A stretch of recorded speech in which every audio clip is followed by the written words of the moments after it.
علامہ صاحب، online platforms پر non custom paid اشیاء بھی فروخت کی جاتی ہیں، جیسے جو اسمگلنگ کی ہوئی ہوتی ہیں، تو کیا ایسی اشیاء کو بیچنا یا خریدنا شرعاً جائز ہے؟ لیکن اس میں دو پہلو ہیں.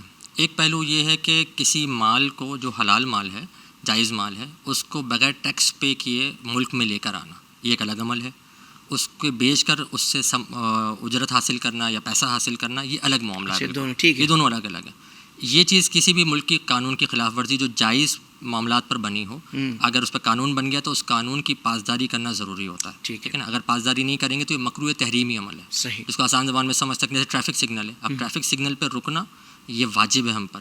نہیں رکیں گے، توڑتے ہوئے چلے جائیں گے تو مکروہ تحریمی عمل ہے، گناہ گار ہوں گے. اسی طریقے سے نان کسٹم پیڈ چیزوں کو یہاں پر لے کر آنا، یہ ظاہر سی بات ہے ناجائز ہے، اس پہ گناہ گار ہوگی. لیکن وہ چیز کیا بیچ رہا ہے، جو اگر حلال چیز بیچ رہا ہے اور اس کی جو وہ پیسے حاصل کر رہا ہے، اس سے جو کما رہا ہے، وہ بالکل جائز ہوگا. اس میں حرج کی بات نہیں، اس میں اس کی حرمت نہیں آئے گی.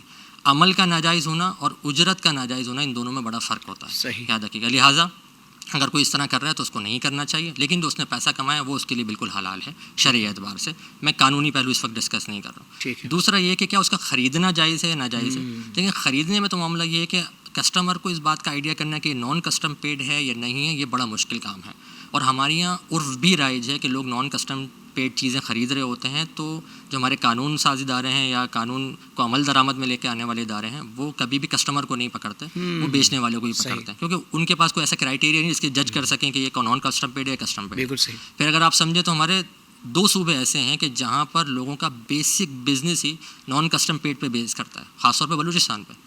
ان کی بہت ساری اشیاء ایسی ہیں جو ایران سے آتی ہیں، اور اگر وہ نہ کریں تو دوسرا روزگار ہی نہیں. تو گورنمنٹ بھی بہت حد تک اس سے صرف نظر کرتی ہے، کیونکہ وہاں پر اس طرح کی ترقیاتی کام نہیں ہوئے اور دیگر معاملات نہیں ہوئے. لہٰذا جہاں پر گورنمنٹ نے تھوڑی نرمی کی بھی ہے، عرف فرائض ہے، تو وہاں پر پھر یہ مکروہ تحریمی بھی نہیں ہوگا. لیکن یہ ڈیپینڈ کرے گا کہ عام صورتحال میں یہ منع ہے، لیکن کہیں پر خاص صورتحال میں گورنمنٹ نے اجازت دی ہوئی ہے تو وہاں حکم مختلف ہو جائے گا. بہت خوبصورت، بہت زبردست.